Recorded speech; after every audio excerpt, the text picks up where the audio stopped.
Haji Kusmoro Rosidi LC. Kemudian yang kami hormati Bapak Kadus Ketua RT RT 9 2 dan Syatul Harakat.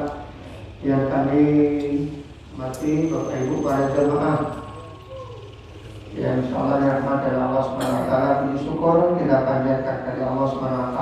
Malam hari ini kita hadir kembali di dalam Masjid Amaliyah ini sudah melanjutkan majelis ta'lim kita dan kita laksanakan setiap Sabtu malam Minggu. Dan alhamdulillah Bapak Ibu di tengah-tengah kita sudah hadir Ustaz Haji Kusmoro Rosidi yang akan menyampaikan ilmu-ilmu beliau. Oleh karena itu mari kita persiapkan diri kita dan hati kita masing-masing untuk menerima ilmu-ilmu yang akan disampaikan beliau. Oleh karena itu, kepada Ustaz, waktu dan tempat kami silakan.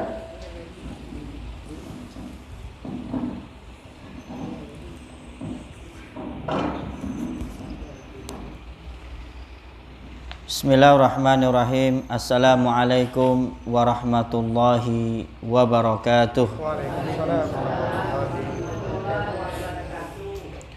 Innal hamdalillah nahmaduhu wa nasta'inuhu wa nastaghfiruh wa na'udzu billahi min shururi anfusina wa min sayyiati a'malina. May yahdihillahu fala mudhillalah wa may yudlil fala hadiyalah. Ashhadu an la ilaha illallah wahdahu la syarikalah wa ashhadu anna sayyidana Muhammadan abduhu wa rasuluh. Allahumma salli wa sallim ala nabiyyina Muhammadin wa ala alihi wa ashabihi wa man tabi'ahu bihsanin ila yaumiddin, amma ba'd. Segala puji bagi Allah Subhanahu wa ta'ala yang telah memberikan kita banyak kenikmatan, tidak terkira dan tidak terhitung. Kalaupun kita mencoba menghitungnya, semua nikmat yang telah kita rasakan pasti kita tidak akan pernah mampu untuk menghitungnya. Alhamdulillah, pada malam hari ini kita dikumpulkan oleh Allah di majelis ilmu kita. Mudah-mudahan kehadiran kita di sini di Masjid Amaliyah itu membawa kebaikan dan keberkahan untuk kehidupan kita dan keluarga kita dunia dan akhirat. Allahumma amin. Yang kami hormati Ustadz Charles Sarjana Agama, begitu juga Bapak Kadus, serta semua jamaah yang hadir pada malam hari ini. Mudah-mudahan semuanya hidupnya berkah, dilindungi oleh Allah Subhanahu wa ta'ala dari segala wabah dan musibah, dilindungi oleh Allah Subhanahu wa ta'ala dari bala dan bencana, dilindungi dari siksa kubur, dilindungi dari siksa neraka, dan insya Allah mudah-mudahan Allah berkenan membukakan pintu rezeki yang seluas-luasnya untuk semuanya. Rezeki yang halalan thayyibah wa barakah. Semoga Allah Subhanahu wa ta'ala memberikan kita semuanya keberkahan dalam kehidupan kita, dalam harta kita, dalam ilmu kita, dalam keluarga kita, dan seluruh kehidupan kita. Semoga Allah Subhanahu wa ta'ala memberikan kita kesempatan tercepat dan terbaik untuk bisa segera umroh dan haji lagi. Amin, Allahumma amin. Walaupun mungkin sebagian ada yang sudah harusnya dijadwalkan tahun 2021 ini ternyata belum bisa berangkat. Beberapa hari yang lalu ada seorang jamaah yang curhat, Ustadz, saya sudah nunggu 15 tahun, nabung 15 tahun, harusnya tahun ini berangkat, karena tahun lalu diundur ke tahun ini. tahun ini pun diundur lagi. Saya umurnya sudah 79 tahun. Wallahu a'lam apakah tahun depan masih punya umur. Ya, saya jawab, seandainya saja Allah takdirkan tahun ini belum bisa pergi haji, dan Bapak sudah niat haji sejak 15 tahun yang lalu, kalaulah ajal lebih datang menjemput daripada kesempatan haji, insya Allah Bapak sudah mendapatkan pahala haji. Oh gitu ya Ustadz? Iya, karena sudah punya niat. Tidak berangkat bukan karena kemauan sendiri, tetapi karena kondisi dan keadaan yang menyebabkan dia tidak bisa berangkat. Akhirnya wajahnya tersenyum cerah. Tersenyum cerah. Bapak ini tidak pernah tertinggal qiyamul lail, setiap malam bangun jam 3. Jam 5 kurang 20 azan subuh kan? Saya ngisi ceramah subuh setiap minggu. Besok pagi ini di kota Palembang. Bapak itu selalu hadir. Sebelum muadzinnya hadir, dia sudah hadir duluan. Karena dari rumah lah bangun jam 3. Qiyamul lail. Salat tahajud. Kemudian setelah salat tahajud istirahat sebentar, dia bangun menjelang adzan subuh sudah ke masjid. Begitu setiap hari. Nanti paginya dia mencari nafkah. Nafkahnya sederhana, jualan warung kelontong. Kalau di sini istilahnya manisan ya. Kalau manisan di Jawa berarti jualan manisan, rujak itu kalau manisan. Di sini ternyata manisan itu warung kelontong ya, warung kopi ya. Jualan, nabung bertahun-tahun mau haji, sampai sekarang belum Allah beri kesempatan. Kesungguhannya luar biasa. Insya Allah Allah melihat prosesnya dan niatnya. Hasilnya karena bukan di tangan Allah, bukan di tangan manusia, tetapi di tangan Allah Subhanahu wa taala, kita tidak dituntut atas hasil dari setiap usaha yang kita lakukan. Tetapi Allah akan melihat niat dan usaha yang dilakukan. Yang niat dan sudah usaha haji ternyata tidak jadi pergi haji. Insya Allah kalaupun dia duluan masuk ke alam barzakh, dia sudah membawa pahala haji. Bagi yang hidup juga bisa mendapatkan pahala setara haji dan umroh. Kalau mau ke tanah suci belum sempat karena mungkin keadaan, baik keadaan ekonomi sudah mampu secara ekonomi, tapi tiba-tiba ada bencana seperti ini gagal, atau ingin sekali pergi ke sana sudah lama tapi buntu terus, maka jangan pernah khawatir, Islam itu mudah. Ada amalan yang setara dengan amalan pergi haji dan umroh walau belum bisa ke tanah suci. Amalan apa itu? Yaitu sholat subuh berjamaah di masjid atau musola.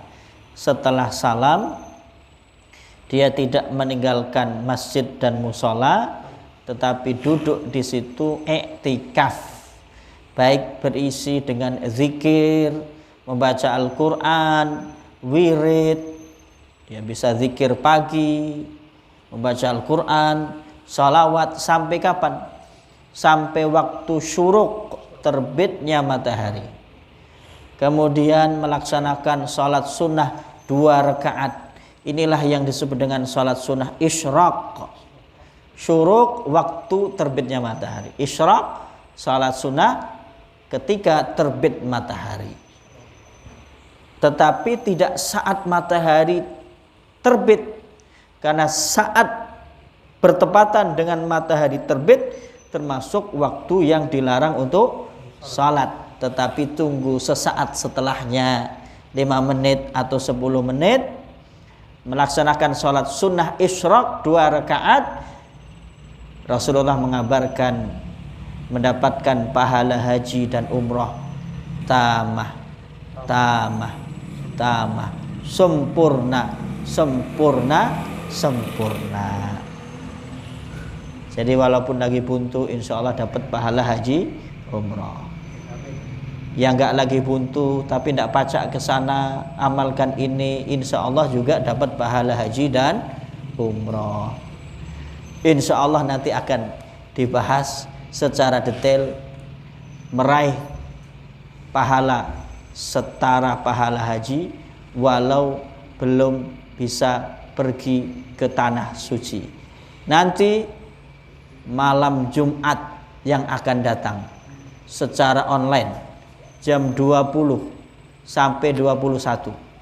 Pembicaranya bersama Dr. Ar-Razi Hashim. Kenal?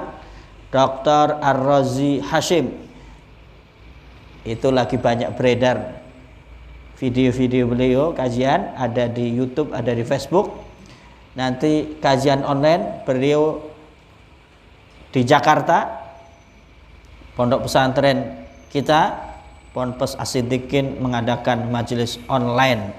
Silakan nanti bisa ikut majelis ini malam Jumat, jadi 30 malam 1 atau malam 1 malam 2, malam Jumat yang akan datang jam 20.00 sampai 21. Baik, jamaah sekalian rahimakumullah, terakhir kita sudah membahas tentang pengertian, pensyariatan, keutamaan, hukum korban. Sudah kita bahas? Sudah? Hikmah kurban sudah? Belum. Hikmah kurban. Wal udhiyatu syara'aha Allahu ihya'un li dzikra Ibrahim wa tausi'atun 'alan nas yaumal 'id. Ibadah kurban Allah syariatkan untuk menghidupkan kisah Nabi Ibrahim, memperingati dan mengambil pelajaran ibrah dari kisah Nabi Ibrahim. Bagaimana kisah Nabi Ibrahim? Nabi Ibrahim alaihi salam menikah lama sampai Nabi Ibrahim umurnya sudah menjelang senja, sudah sepuh. Istrinya pun sama, tetapi tak kunjung diberikan rezeki keturunan. Nabi Ibrahim banyak berdoa kepada Allah Subhanahu wa ta'ala.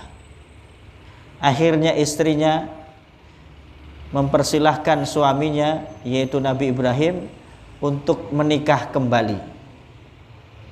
Dengan siapa? Dengan budaknya yang bernama Siti Hajar. Singkat cerita, Nabi Ibrahim menikah dengan Siti Hajar.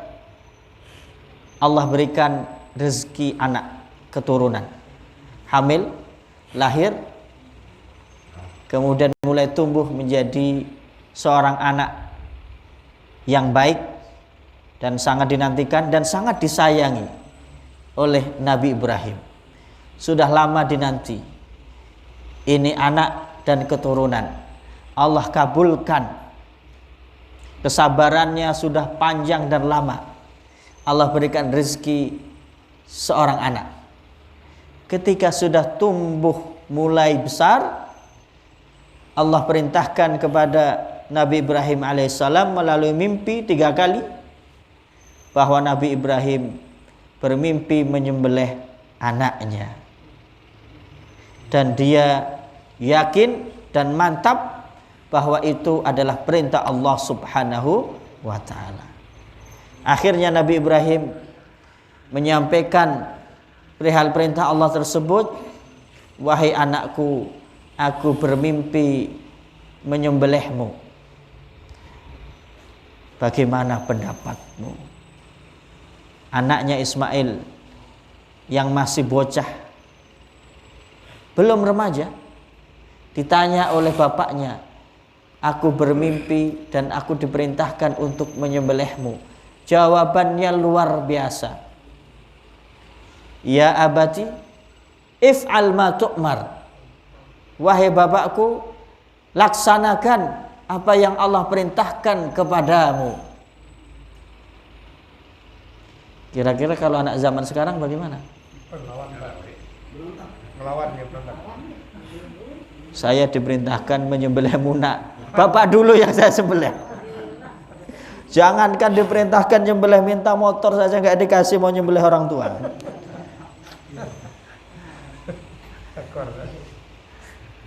Kemudian bapaknya pun menunjukkan ketaatan yang luar biasa, yaitu Nabi Ibrahim. Padahal ini anak yang sangat dinanti, sangat disayangi, sangat diharapkan kedatangannya. Giliran sudah ada, sedang lucu-lucunya, sedang sudah mulai tumbuh, Allah perintahkan untuk menyembelihnya. Nabi Ibrahim pun bersiap menyembelih anaknya. Sudah dibaringkan, pisau sudah diletakkan di leher anaknya, yaitu Ismail. Nabi Ibrahim sudah menunjukkan ketaatan yang luar biasa terhadap perintah Allah, melebihi kecintaannya dia terhadap anaknya dan keluarganya. Allah pun menerima ketaatan yang diberikan oleh Nabi Ibrahim. Seketika itu Nabi Ismail, putra Nabi Ibrahim, diganti dengan seekor kibas, domba. Itulah syariat kurban, yang pengajarannya atau ibrahnya bagi kita, ketaatan kepada Allah melebihi cintanya kepada keluarga, anak, istri, harta, jabatan, kekayaan. Kalau Allah dan Rasulnya sudah perintah, walaupun harus mengorbankan keluarga, anak, harta, istri, jabatan, maka melaksanakan perintah Allah Subhanahu wa ta'ala dan Rasulnya. Wa tausi'atun 'alan nasi yaumal 'id, dan memudahkan, melapangkan, membahagiakan orang lain pada hari raya Idul Fitri, Idul Adha. Membahagiakannya dengan apa? Membagikan daging kurban. Orang dikasih daging kurban senang atau tidak? Karena pajaknya minimal jadi 10 tusuk. Kalau nggak jadi 10 tusuk, minimal jadi pindang tulang kambing. Senang karena makan enak. Terlebih-terlebih saudara kita ada sebagian yang tidak bisa mengkonsumsi daging, kecuali setahun sekali menunggu pembagian daging kurban. Sehari-hari makan tahu tempe. Ikan pun mancing. Kalau mau beli daging belum pacak, nunggu pembagian daging kurban. Senang. Jadi tausi'atun 'alan nas, membahagiakan sesama manusia pada hari raya Idul Adha.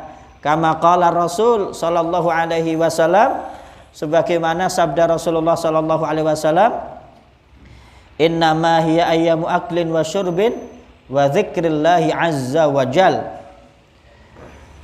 Hari-hari raya Idul Adha, kemudian hari-hari setelahnya tanggal 11, 12, 13 Dzulhijjah, hari tasyrik, adalah hari-hari makan dan minum dan berzikir kepada Allah Subhanahu wa taala. Makan dan minum, maksudnya makan dan minum yang enak, dan juga membahagiakan orang lain dengan memberikan makan dan minum yang enak melalui daging kurban. di negeri-negeri Arab Idul Adha itu lebih semarak daripada Idul Fitri. Kalau Idul Fitri biasanya itu seperti hari biasa. Bedanya salat Idul Fitri di rumah, di masjid atau di lapangan, setelah itu salam-salaman, silaturahim ke kerabat terdekat, sehari saja, besok pagi sudah masuk seperti biasa bagi yang kerja, bagi yang kuliah, bagi yang bisnis. Liburnya hanya sehari. Tapi kalau Idul Adha liburnya lebih panjang dan mereka lebih semarak merayakannya. Makanannya pun lebih beragam, banyak. Kita kalau diundang saat Idul Adha, menu daging itu banyak, menu onta banyak, belum makanan tambahan lainnya. Sampai-sampai kita bingung mau makan yang mana dulu. Mereka pun silaturahim ke sanak saudara, bahkan ke kampung halaman, mudiknya itu di Idul Adha. Liburnya lebih panjang. Ya. Kita mudiknya kapan? Idul Fitri. Yang harusnya iktikaf 10 hari terakhir, pala iktikafnya di dalam bis. Dan iktikafnya di tol, terjebak macet. Nah, di negeri-negeri Arab Idul Adha mengikuti sabda Rasulullah, innama hiya ayyamu aklin wa syurbin wa dzikrillahi azza wa jal. Dan memperbanyak zikir kepada Allah Subhanahu wa taala. Ada zikir-zikir yang muqayyad, yang terikat, yang dianjurkan untuk dibaca di hari-hari Idul Adha dan hari-hari tasyrik, yaitu takbiran. Takbiran dibaca sejak malam Idul Adha sampai hari terakhir hari tasyrik, yaitu waktu asar tanggal 13 Dzulhijjah. Pada salat asar tanggal 13 Dzulhijjah itu terakhir takbiran. Itulah zikir muqayyad. Dan zikir-zikir yang lain secara umum.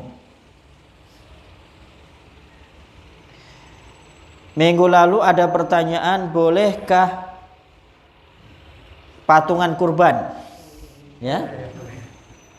Kita baca. Tajuzul musyarakah fil udhiyah idza kanat minal ibli awil baqar wa tujza'ul baqarah awil jamal an sab'ati askhas idza kanu qasidinil udhiyah wat taqarrub ila Allah. Diperbolehkan patungan dalam kurban jika hewan kurbannya itu adalah al-ibil, onta, awil bakor atau sapi, an sab'ati askhas, terdiri dari 7 orang pekurban, idza kanu qasidinal udhiyah wa taqarrub ila Allah, jika 7-7-nya itu mempunyai maksud dan niat berkorban dan mendekatkan diri kepada Allah. Maksud dan niat berkorban, maksud dan niat berkorban tidak boleh dicampur. 7 orang, yang 5 orang niat kurban, yang 2 orang gabungan supaya dapat dagingnya, tapi niatnya bukan kurban.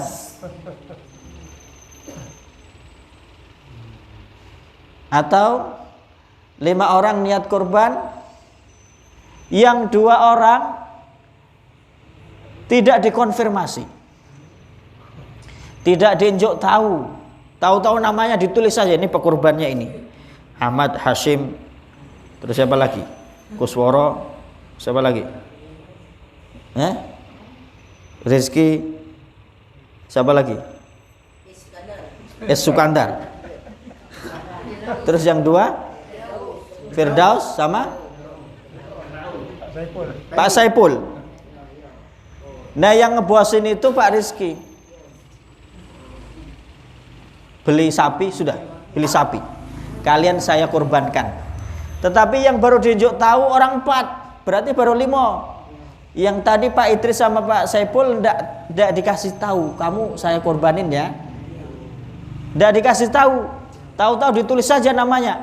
Berarti Pak Saipul dan Pak Idris belum niat kurban, maka tidak boleh. Harus ketujuh-tujuhnya qasidinal udhiyah wat taqarrub ilallah, mempunyai maksud dan niat berkorban untuk mendekatkan diri kepada Allah. Juga tidak boleh dicampur yang 5 niat korban, yang 2 niat akikah. Apalagi akikah pakai sapi ya, tidak boleh akikah pakai sapi ya. Atau yang 2 ingin dijual dagingnya, tidak boleh.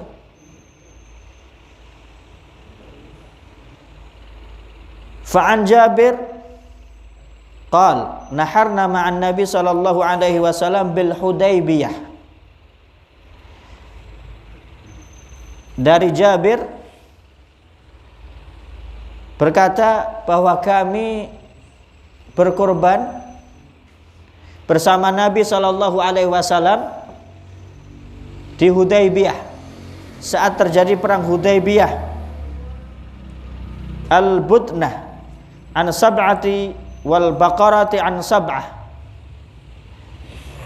Onta untuk 7 pekurban dan sapi untuk 7 pekurban. Rawahu Muslim wa Abu Dawud wa Tirmidzi. Jadi patungan kurban boleh, syaratnya hewan kurbannya itu sapi atau onta. Untuk berapa orang pekurban? Maksimal 7 orang. 7-7-nya harus punya maksud dan niat berkorban untuk mendekatkan diri kepada Allah Subhanahu wa taala.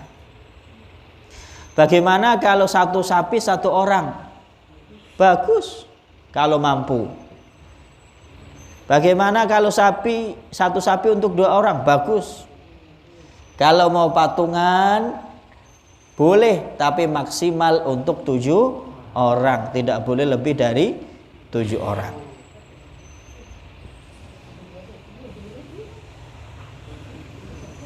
Juga sering ditanyakan, bolehkah 1 hewan kurban untuk kurban 1 keluarga? Pernah dengar pertanyaan ini? Nah, kalau saya sering bertanya. Jamaah sekalian rahimakumullah, kurban yang paling bagus 1 hewan kurban kambing untuk 1 pekurban, dan sapi maksimal untuk 7 orang pekurban, onta untuk 7 orang pekurban. Tetapi jika mampunya adalah 1 ekor kambing, untuk keluarga yang lain tidak bisa disembelihkan satu-satu, maka boleh dia menyembelih 1 ekor kambing, diniatkan pahalanya untuk 1 keluarga yang tinggal serumah dengannya. Inilah yang disebut sunnah kifayah, amalan sunnah yang dilakukan, niat pahalanya untuk seluruh anggota keluarga. Syaratnya anggota keluarga itu tinggal satu rumah dengannya. Landasannya apa?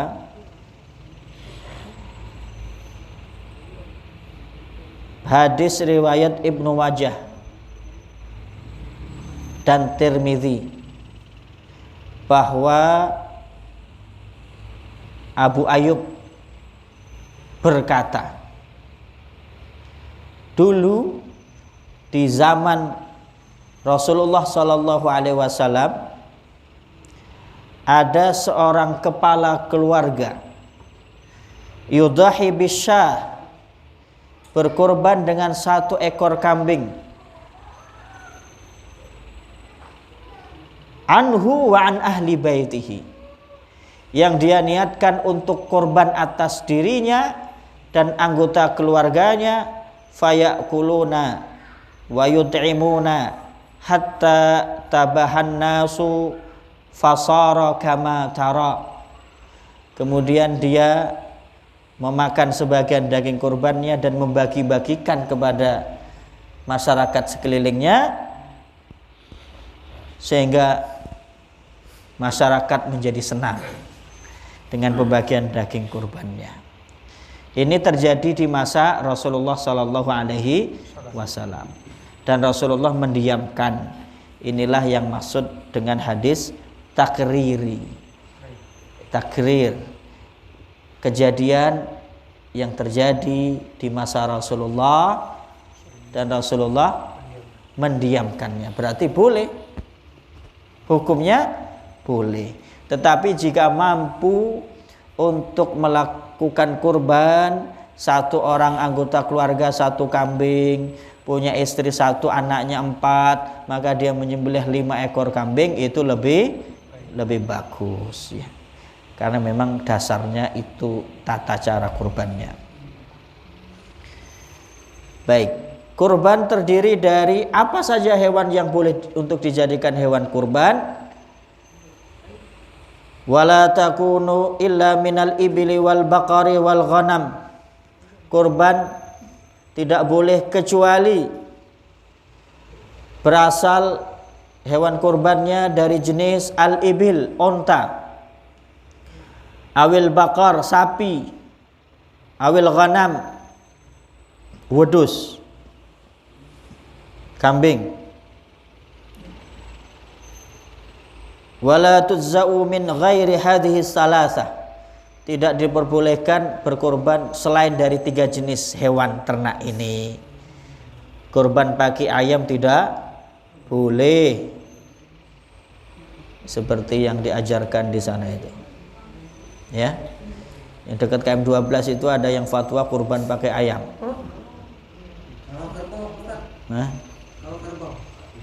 Nah, kerbau itu jamus bahasa Arabnya. Kerbau itu ada di Indonesia, ada di Thailand, ada di Asia, negara-negara Asia Selatan yang banyak hujannya, banyak sawahnya. Kalau di Arab nggak ada kerbau, karena nggak mungkin kerbau berguling-guling di atas pasir gitu. Ya. Bagaimana hukum berkorban dengan kerbau? Kerbau dikiaskan dengan sapi ya. Jadi boleh.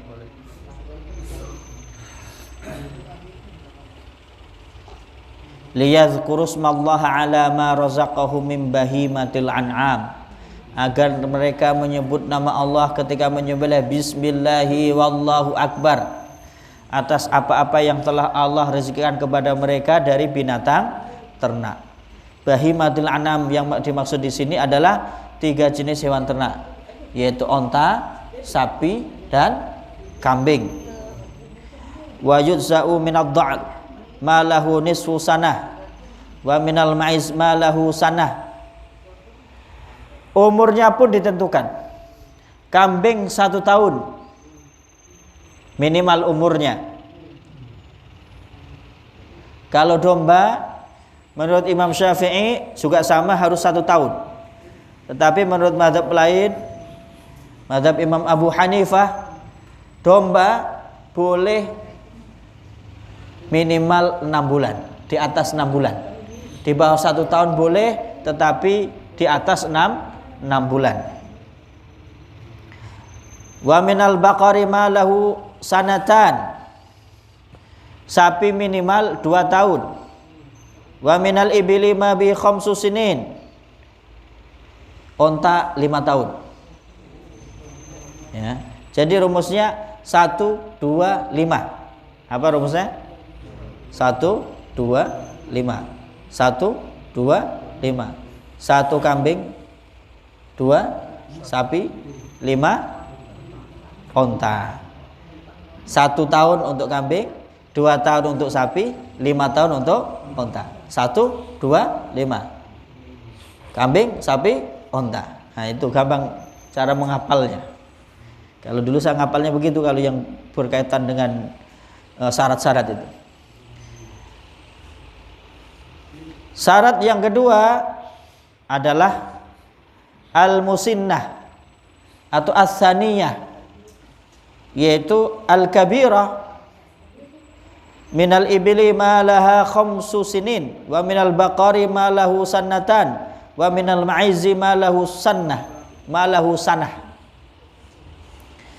Sudah cukup umur tadi untuk onta 5 tahun, untuk sapi 2 tahun, untuk kambing 1 tahun.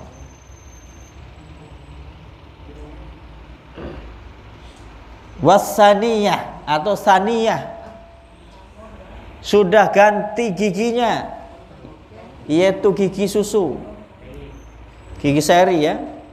Kalau bahasa Jawanya sudah poel. Kalau sini apa poel? Hah? Apa?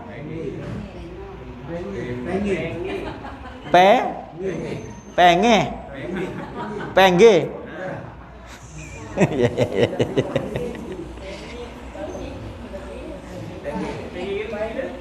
Sudah ganti giginya. Jadi yang sudah ganti gigi sudah bisa dikorbankan. Tapi kalau beli hati-hati, belilah ke pedagang yang terpercaya. Pernah ada yang cerita ke saya, Ustadz, sebagian pedagang, sebagian kecil, supaya hewan kurbannya menunjukkan sudah masuk syarat untuk hewan kurban, itu yang belum ganti gigi, giginya dicabut pakai tang. Jadi ketika pembeli, sudah ganti gigi, sudah tanggal giginya ya. Tapi itu oknum ya. Dan syarat berikutnya as-salamatu minal uyub, terbebas dari cacat. Ada 4 cacat yang tidak diperbolehkan di dalam hewan kurban. Yang pertama al-maridatu al-bayin maraduha, hewan yang sakit parah tidak boleh dijadikan hewan kurban. Yang kedua al-aura'u al-bayin auruha, hewan yang buta baik kedua matanya maupun salah satu matanya picek, nggak boleh dijadikan hewan kurban. Yang ketiga al-arja'u al-bayin dhila'uha, hewan yang pincang walau pincangnya hanya 1 kaki saja, maka tidak boleh dijadikan hewan kurban. Wal ajfa allati la tunqa, yang retak kepalanya sangat parah sehingga kelihatan otaknya, tidak boleh dijadikan hewan kurban. Jamaah sekalian rahimakumullah, tauzi'u lahmil udhiyah, pembagian atau distribusi daging hewan kurban. Yusannu lil mutahi ayyakula min udhiyatihi wa yuhdil aqarib wa yatasaddaqu minha 'alal fuqara. Disunahkan bagi orang yang berkorban untuk memakan sebagian dari daging kurbannya dan membagikan atau menghadiahkan kepada kerabat serta disedekahkan untuk orang-orang fakir. Qala Rasulullah sallallahu alaihi wasallam, kulu wa at'imu waddakhiru, makanlah kamu kemudian berikanlah makan, maksudnya sedekah, waddakhiru, dan simpanlah. Wa qad qala al ulama al afdalu an ya'kula thuluth wa yatasaddaqa bis-sulus wa yaddakhiru as-sulus. Maka para ulama kemudian menyimpulkan sepertiganya itu dimakan.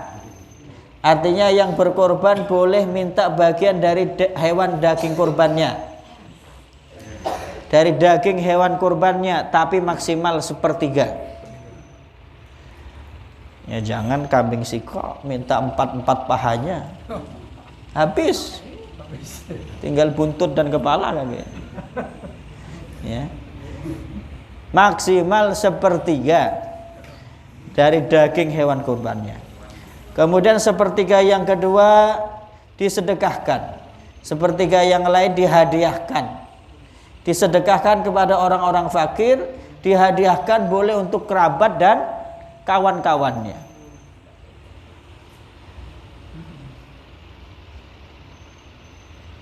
wala yajuzu bai'uha wala yajuzu bai'aha. Tidak diperbolehkan menjual setiap bagian-bagian dari hewan kurban. Wala bai'u jildiha, dan tidak diperbolehkan menjual kulit hewan kurban.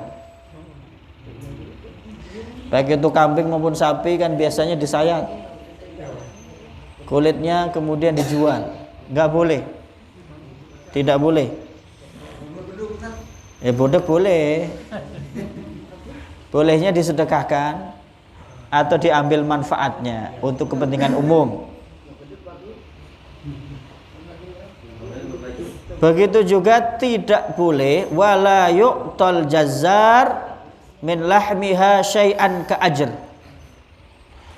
Tidak diperbolehkan penyembelih hewan kurban diberikan upah dari bagian-bagian hewan kurbannya.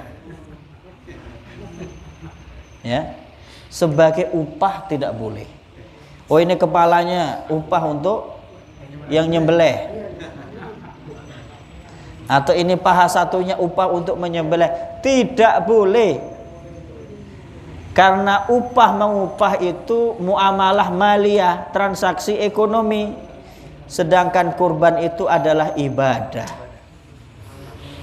Tidak diperbolehkan sebagai upah. Bolehnya apa? Hadiah. Jadi solusinya kalau mau ngasih kepada yang nyembelih bukan sebagai upah tapi hadiah. Boleh. Dikasih hadiah kepala, dikasih hadiah paha, boleh. Jangan hanya kasih hadiah buntutnya saja. Nanti gerundel sampai rumah. Dikasih boleh tapi sebagai hadiah, bukan sebagai upah. Kalau mau ngasih upah, kalau itu panitianya di masjid, ambilkan dari kotak amal infak atau patungan, atau dari biasanya kan dari yang kurban ngasih ini untuk operasionalnya. Nah dari duit itu, atau pekurbannya ngasih duit sendiri, ini untuk upah, bukan diambilkan dari bagian-bagian dari hewan kurban. Karena hewan kurban itu prinsipnya adalah ibadah, setelah disembelih dibagikan, bukan untuk dijadikan transaksi ekonomi. Al-mudahi yazbahu binafsih. Orang yang berkurban ini yang paling afdal jika tahu tata cara menyembelih dan tata cara kurban, maka yang paling afdal menyembelih sendiri. Bismillah, Allahu Akbar, Allahumma hadza anni, sebut namanya. Atau Allah, kalau nyebut orang lain Allahumma hadza an, sebut namanya. Fa inna Rasulullah sallallahu alaihi wasallam dzabaha kabshan wa qala bismillahi wallahu akbar Allahumma hadza anni wa an man lam yudahi min ummati. Karena Rasulullah sallallahu alaihi wasallam menyembelih seekor kibas dengan tangannya sendiri. Rasulullah membaca bismillahi wallahu akbar. Bismillah dengan menyebut nama Allah dan Allah yang maha besar. Allahumma hadza anni, ya Allah kurban ini atas namaku. Wa an man lam yudahi min ummati. Saking sayangnya Rasulullah terhadap umatnya, Rasulullah SAW sudah mengorbankan atas nama umatnya, menyembelih hewan kurban atas nama umatnya yang tidak mampu berkorban, sudah disembelihkan korban oleh Rasulullah, termasuk kita ini. Saking sayangnya Rasulullah SAW, kita pun sudah dapat pahala kurban dari kurban yang disembelih oleh Rasulullah yang diniatkan untuk wa'an malam yudahi min ummati, dan kurban ini atas nama juga umatku yang tidak berkurban, mungkin karena buntu atau kondisi lain yang tidak mungkin untuk berkurban. Tetapi bukan berarti kan sudah dikurbankan oleh Rasulullah berarti nggak perlu kurban lagi, bukan begitu. Ini menunjukkan saking cintanya Rasulullah terhadap umatnya. Fa in kana la yuhsinu dzabh, jika tidak bisa menyembelih dengan baik, falyashhadhu wa yahdurhu, maka datanglah untuk menyaksikan hewan kurbannya disembelih. Karena Rasulullah sallallahu alaihi wasallam, fa innan nabiyya sallallahu alaihi wasallam qala li Fatimah, Rasulullah menyuruh putrinya yaitu Fatimah Az-Zahra, ya Fatimata qumi fashhadi udhiyatak fa innahu yughfaru laki 'inda awwali qatratin min damiha kulla dzambin amiltah wa quli inna salati wa nusuki wa mahyaya wa mamati lillahi rabbil alamin la syarika lahu wa bidzalika umirtu wa ana awwalul muslimin. Ya Fatimah, berdirilah dan saksikanlah hewan kurbanmu yang disembelih. Sesungguhnya dosa-dosa yang telah engkau lakukan yughfaru laki 'inda awwali qatrah, diampuni oleh Allah Subhanahu wa taala sejak tetesan pertama darah hewan kurban mengalir. Kemudian ada seorang sahabat bertanya, ya Rasulullah, hal hadza laka wa li ahli baitika khasah awilil muslimina amah? Ya Rasulullah, keutamaan ini berlaku hanya kepada engkau dan keluargamu atau untuk seluruh kaum muslimin secara umum? Rasulullah menjawab, balil muslimina amah, berlaku untuk seluruh kaum muslimin. Fadilahnya luar biasa. Kurban menghapuskan dosa-dosa yang dilakukan, bahkan sejak tetesan darah pertama mengucur dari hewan kurban yang disembelih.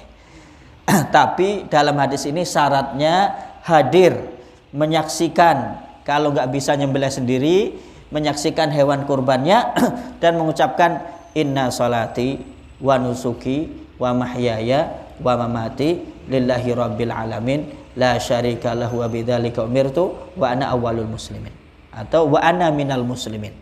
Sesungguhnya salatku, kurbanku, bahkan hidup dan matiku hanya untuk Allah Tuhan semesta alam. La syarikalah wa bidzalika umirtu, yang tidak ada sekutu baginya, dengan demikian aku telah diperintahkan untuk mentauhidkannya. Wa ana minal muslimin, dan aku bagian dari orang-orang Islam yang menyerahkan diri kepada Allah. Maka diampuni dosanya yang telah dilakukan sejak tetesan darah pertama kali mengucur dari hewan sembelih yang disembelih dari hewan kurban. Luar biasa keutamaan kurban. Luar biasa keutamaan kurban. Sejak di dunia dosanya sudah diampuni. Nanti di akhirat hewan kurban yang disembelih datang lengkap dengan tanduk-tanduknya, bulu-bulunya dan kuku-kukunya. Bahkan ketakwaan dari ibadah kurban yang dilakukan paling cepat diterima. Sebelum darah itu yang mengucur dari sembelihan hewan kurban menyentuh tanah, sudah diterima itu ibadah. Kalau ibadah yang lain masih harap-harap cemas, salat, puasa, zakat, haji masih harap-harap cemas. Makanya kita banyak berdoa, Allahumma taqabbal minna salatana wa siyamana wa qiyamana wa ruku'ana wa sujudana wa takhashu'ana wa tadarru'ana. Ya Allah, terima salatku, puasaku, sujud, rukukku, puasaku dan lain sebagainya. Masih berharap-harap cemas, minta doa kepada Allah, minta dikabulkan oleh Allah. Tetapi dalam hadis Rasulullah, khusus ibadah kurban itu paling cepat diterima oleh Allah Subhanahu wa ta'ala. Inad dama la yaqa'a bimakan wa inad dama la yaqa'a minallahi bimakan qabla ay yaqa'a 'alal ard fatayyibu biha nafsa. Sesungguhnya darah yang mengucur dari hewan kurban yang disembelih lebih cepat sampai di sisi Allah sebelum dia menyentuh tanah. Ini majas atau kiasan. Maksudnya ketakwaan yang ditunjukkan dengan ibadah kurban paling cepat sampai dan paling cepat diterima bahkan sebelum darah yang mengucur dari sembelihan hewan kurban menyentuh tanah. Allahu Akbar. Aku qouli hadza wa astaghfirullah wa lakum Ada benarnya datang dari Allah dan Rasulnya, ada salahnya datang dari diri kami pribadi dan syaitan mungkin. Kalau ada pertanyaan silahkan singkat saja.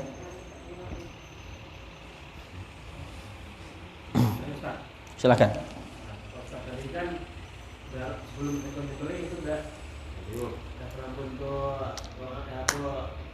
dosa kita saya hapuskan.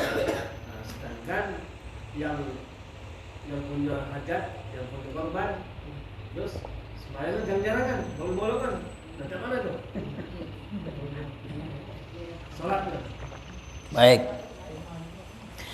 Apakah dosa meninggalkan sholat diampuni dengan kurban yang disembelih? Syaratnya taubat, dan taubat diterima itu mohon ampun, menyesal, bertekad tidak mengulangi lagi, dan melakukan perintah yang dia tinggalkan. Itu syarat taubat. Kalau taubatnya dilakukan, dilengkapi dengan menyembelih hewan kurban, dosanya diampuni. Tapi kalau tetap tidak sholat, tidak taubat, cukup menyembelih hewan kurban, ya hewan kurbannya insya Allah diterima. Tetapi dosa sholatnya ya belum diampuni ya. Kemanian cuma menyembelih hewan kurban tidak sholat bertahun-tahun ya. Baik. Silahkan.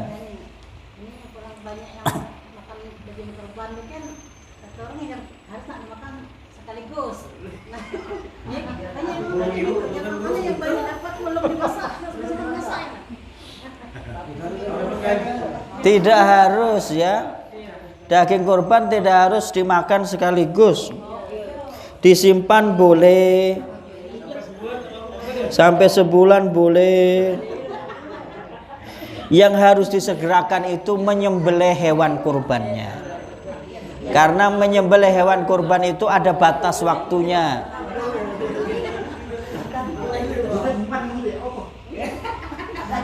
Waktu nyembelih hewan kurban itu ada aturannya, yaitu setelah sholat Idul Adha dan khutbah baru menyembelih. Sampai kapan? Tanggal 11, 12, 13. Terakhir batasnya sebelum terbenamnya matahari, yaitu waktu maghrib tanggal 13 Dzulhijjah. Sesudah waktu maghrib atau pas waktu maghrib tanggal 13 Dzulhijjah tidak boleh lagi. Nah, ini yang harus disegerakan, ini adalah menyembelih hewan kurban supaya tidak keluar dari waktu menyembelih hewan kurban. Sedangkan distribusinya bahkan mengkonsumsinya sampai agak lama, sampai lama pun boleh asal masih baik. Ya. Di Arab Saudi saking banyaknya orang yang berkorban dan sedikit orang yang mau menerima kurban. Kalau kita bagaimana? Kebalik ya, sedikit yang berkorban, banyak yang mau menerima kurban ya. Di Arab Saudi banyak yang berkorban, sedikit yang mau menerima kurban. Apalagi dari jamaah haji yang berkorban banyak, sedangkan orang Saudi rata-rata mampu semuanya. Nak dibagi kemana? Akhirnya pemerintah sana itu mengemas setelah hewan kurban itu disembelih, kemudian diolah, dikalengkan, dikemas kaleng jadi kornet. Yang kornet ini tahan bertahun-tahun. Kemudian kornet ini dari daging kurban diekspor, bukan dijual, karena nggak boleh dijual. Dibagikan ke wilayah-wilayah yang terkena bencana, yang kelaparan di Afrika, di Indonesia kalau ada bencana dibagi itu ya, kornet ya. Siap makan sudah. Kornetnya itu dibuka siap makan. Karena nggak tahu itu pakai teknologi pemrosesan teknologi pangan ya. Ada yang sudah siap makan. Sehingga dan dia ada pengawetnya. Jadi boleh mengkonsumsi hewan kurban walaupun sudah berlalu agak lama, boleh-boleh saja ya. Jangan takut. dapat 5 kilo harus menghabiskan mana saya 5 kilo. Lah baca naik darahnya nanti itu. Baik, ada pertanyaan lainnya? Baik, kita tutup dengan doa. A'udzubillahi minasyaitonirrajim. Bismillahirrahmanirrahim. Allahumma inna nas'aluka ilman nafi'a wa rizqan thayyiban wa amalan mutaqabbala. Rabbana atina fid dunya hasanah wa fil akhirati hasanah wa qina adzabannar. Allahumma inna nas'aluka ilman nafi'a wa lisanan dzakira wa qalban khashi'a wa rizqan thayyiban wa amalan mutaqabbala. Allahumma inna nas'aluka al-'afwa wal 'afiyata fid dunya wal akhirah. Allahumma inna nas'aluka al-'afwa wal 'afiyata fi dinina wa dunyana wa ahlina wa malina. Allahumma astur 'auratina wa amin rawatina. Allahumma ihfazna min baini aydina wa min khalfina wa an yaminina wa an shimalina wa min fawqina wa na'udzu bi'azamatika nuqtala min tahtina. Rabbana atina fid dunya hasanah wa fil akhirati hasanah wa qina adzabannar. Allahumma azil islama wal muslimin wa adil syirka wal musyrikin. Allahumma ansur ikhwanana al-muslimin al-mujahidin al-mustad'afina fi Indonesia wa fi Filistin wa fi kulli zamanin wa fi kulli makan. Subhana rabbika rabbil izzati amma yasifun wa salamun alal mursalin walhamdulillahi rabbil alamin. Taqabbalallahu minna wa minkum.